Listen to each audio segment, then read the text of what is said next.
এই যে বন্ধুরা, পালং শাক দিয়ে মচমচে পাকোড়া। আর এখানে নিয়ে নিছি টোস্টটা এখনো ডালবো না, যখন খামো তখন ডাইলা নিয়ে খামো।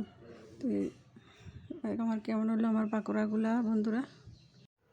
ভালো লাগলে বন্ধুরা একটু লাইক কমেন্ট শেয়ার করেন। আসসালামু আলাইকুম।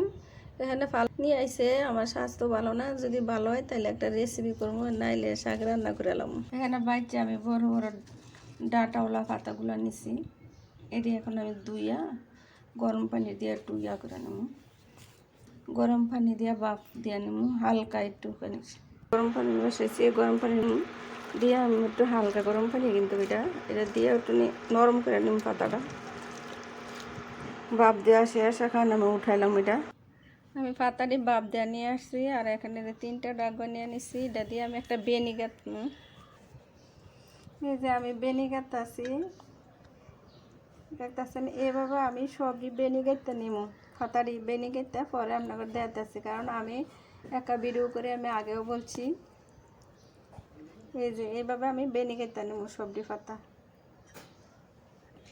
এই যে বানানো শেষ আমার বেনুগুলো। আর বেনুগুলোর একটু মুখটা একটু শক্ত আছে, এই শক্তটি একটু সেচা সেচা দিয়ে মুড়া দিয়া, নাইলে এটি সুইটটা দেবো গা বাজদের সঙ্গে। আর এই যে একটু থেতো করে দিছি, থেতুরি লেগে বাপ দেওয়ার লাগে, শক্ত থাকাটা লাগে, নাহলে বাপ না দিলেও চলে। এখন আমি একটু রোদ্র দিয়ে শুকাই নেব, পানিটা উঠবে।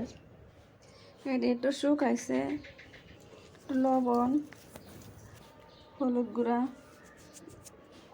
মরিচের গুঁড়া, এখানে একটু ভালো করে এর সাথে মিক্স করে নেব, গায়ে গায়ে লাগাই দেবো। বড়াই নিয়ে নিছি মশলার গুঁড়াটা। এই যে আমার পালং শাকের বেনিটি। আর এখানে নিয়ে নিছি বেসনগুলো নিয়ে নিছি। এখন তেল বসাইছি, তেলটা গরম হয়ে গেছে গা। আমি এখান থেকে একটা নিয়ে নিলাম। এই যে এমনি বেসন চুবাম, এই যে বেনিটা এখন দিয়ে দেবো গরম তেলটা। এইভাবে সবজি দিয়ে নেব। দিয়ে দিলাম আরেকটা, আমি এভাবে সবজি দিয়ে বাজ্যা নেব। এই যে আমি দিয়ে নিচ্ছি। আমার এই ইতান ভিডিও আরেকটা দেওয়া আছে, এটা মূলা শাকের। এটা মূলা শাক দিয়ে বানাইছিলাম।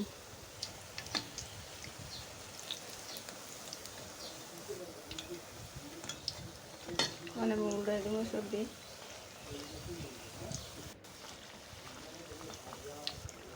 এখন হয়ে গেছে, এই যে উঠাইলাম।